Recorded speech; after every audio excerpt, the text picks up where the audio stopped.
Mister Jamal ने कहा, तुम मेरे कमरे में जाओ और वो कोने में पड़े सोफे पर लेट जाओ। मैं आता हूँ। मैं सोफे पर लेट गई। मिस्टर जमाल ने आते साथ ही लाइट बंद कर दी और फिर उसने अपना पूरा। दोस्तों, कहानी शुरू करने से पहले आपसे गुजारिश है कि चैनल को सब्सक्राइब करें और इस कहानी से लुत्फ अंदोज होने के लिए आखिर तक जरूर देखें। 24 साला ज़ैनब अपनी शादी के फौरन बाद ही अपने शौहर फारूक के साथ तुर्की से ऑस्ट्रेलिया चली गई थी।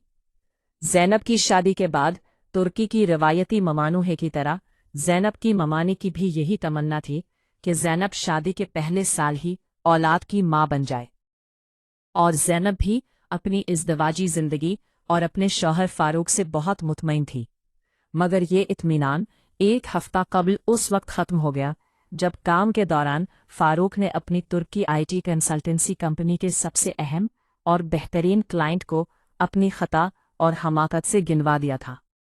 ज़ैनब जानती थी कि इसका शौहर फारूक आजकल इस सबब से बहुत फिक्रमंद था, क्योंकि इस आईटी कंसल्टेंसी कंपनी ने ही फारूक को उसकी अहलियत की बुनियाद पर सिंगापुर से मुंतखब करके वर्क वीज़ा पर ऑस्ट्रेलिया में मुलाजमत दी थी। और आते ही उसने फ़ोन करके फारूक को दूसरे दिन काम के वक्त ही दोपहर के वक्फे में अपने मकान में बातचीत के लिए बुला लिया था। अपनी फर्म के मालिक की ये कॉल सुनते ही फारूक को इस बात का पुख्ता अंदाज़ा हो गया था कि मिस्टर जमाल से होने वाली ये पहली बातचीत ही फारूक के लिए आखिरी बातचीत साबित होगी और फारूक को अपनी खता का नतीजा मुलाजमत से बरतरफी की सूरत में भुगतना पड़ेगा। यही सबब था कि अगली सुबह दफ्तर जाते हुए फारूक की तशवीश में बहुत ज़्यादा इजाफा हो चुका था। इधर फारूक अपनी तशवीश में गर्क था, दूसरी जानिब उसकी नहायत दिलकश और मुखलिस बीवी ज़ैनब की सूरत हाल भी इससे अलग नहीं थी। अपने शौहर के दफ्तर रवाना होने के बाद एक सफ़ेद बग़ैर आस्तीन की कमीज़ और काली टाइट्स में मलबूस होकर मुतालिआती मेज़ पर बैठी ज़ैनब अपनी ठोड़ी पर हाथ रखकर एक गहरी फिक्र में डूबी हुई थी। फारूक पिछले कुछ हफ्तों से बहुत दहशतज़दा है। वो ख्याल करता है कि इस बड़े अकाउंट को गिनवाने की सज़ा में मिस्टर जमाल उसे आजकल मुलाजमत से ज़रूर फारग कर देगा। अपने शौहर की तशवीश के मुताल्लिक ख्याल करते हुए ज़ैनब के दिल में इस वक्त ये सोच चल रही थी, मुझे तवक्को है कि ऐसा नहीं होगा। ज़ैनब ने ख्याल करते हुए अपने आप को तसल्ली दी। हो सकता है कि मिस्टर जमाल फारूक को मुलाजमत से फारग करने की बजाय सिर्फ एक तनबीह देकर ही छोड़ दे। वैसे फारूक को मुलाजमत से हाथ धोना पड़े तो इन दोनों को ऑस्ट्रेलिया में रहने में काफ़ी दुश्वारी होगी, क्योंकि इनके मुस्तकिल रिहायशी कार्ड जिसे इनकी कंपनी ने ही इनके लिए अप्लाई किया था वो भी अभी तक नहीं आया था। ज़ैनब अपनी इन्हीं फिक्रों में खोई थी कि इतने में उसकी निगाह करीब पड़ी मेज़ पर पड़ी, जहां एक वरक पड़ा हुआ था जिस पर उसके शौहर फारूक ने कल रात अपने सरबराह के मकान का पता और फ़ोन नंबर नोट किया था। इस वरक पर निगाह पड़ते ही ज़ैनब को मिस्टर जमाल के बारे में कही गई अपने शौहर फारूक की बात याद आई कि सुना है कि मिस्टर जमाल एक बहुत मेहरबान और मुआविन शख्स है।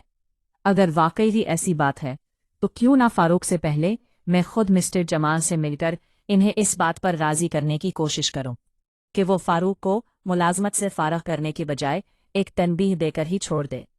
अपने शौहर को सुबह तशवीश की हालत में दफ्तर जाते हुए देखकर ज़ैनब खुद बहुत मुस्तरब हो चुकी थी। इसीलिए फारूक की गई खता को खुद दुरुस्त करने का ये ख्याल उसके दिल में इस वक्त आने लगा था।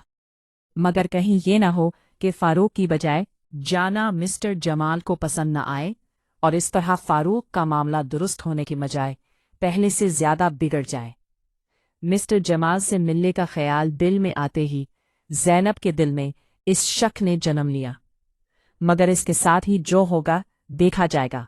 सोचते हुए ज़ैनब ने करीब पड़े इस वरक से फ़ोन नंबर देखकर अपने शौहर के सरबराह को कॉल मिला दी।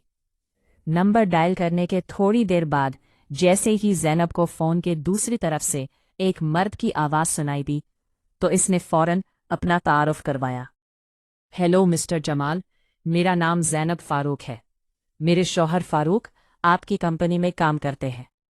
क्या ये वही फारूक अली तो नहीं जिनके साथ आज दोपहर को मेरी मीटिंग है? अपना तारुफ करवाते ही ज़ैनब के कानों में जमाल साहब की आवाज़ गूंजी। मिस्टर जमाल का सवाल सुनकर ज़ैनब ने फौरन ही जवाब दिया, जी हाँ, वही फारूक जो आज दोपहर आपके साथ मुलाकात कर रहे हैं। अच्छा, आप बताएं कि मैं आपकी क्या मुआवनत कर सकता हूँ? ज़ैनब का जवाब सुनकर मिस्टर जमाल ने इंग्लिश की बजाय इस बार ज़ैनब से उर्दू में पूछा। सबसे पहले तो मेरी आपसे एक दरखास्त है कि बराए मेहरबानी फारूक को मत बताइएगा कि मैंने आपको कॉल की है। दूसरी बात ये कि असल में फारूक की आपसे मुलाकात से पहले मैं आपसे मिलना चाह रही थी, क्योंकि मैं आपसे मिलकर सिर्फ इस बात की तौजीह करना चाहती हूँ कि मेरे शौहर फारूक अपनी की गई खता से कितने ज़्यादा मुस्तरब है।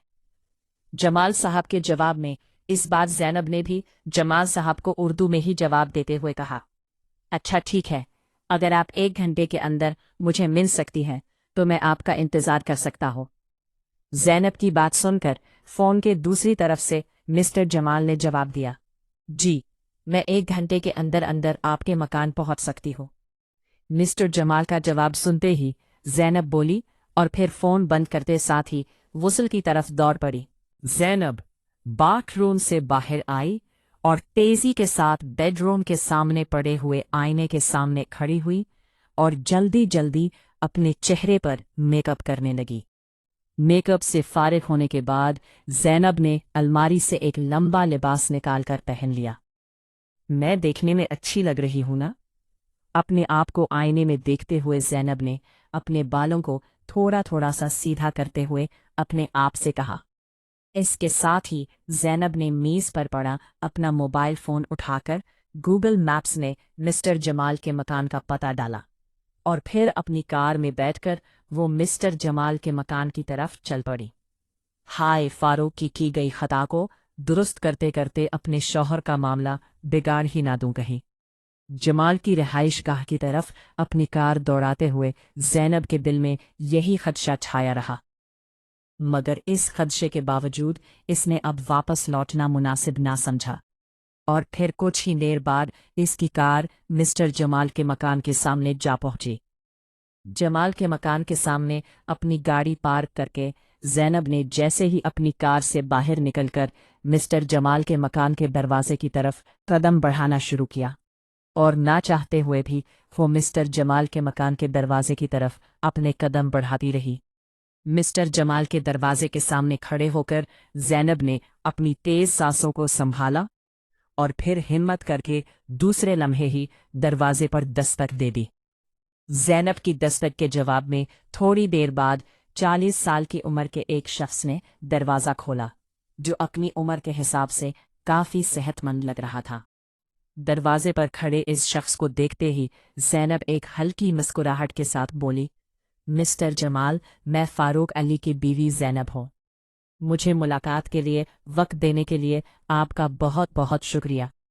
वेलकम, आपसे मिलकर बहुत अच्छा लगा। प्लीज़ आप अंदर तशरीफ़ लाएं।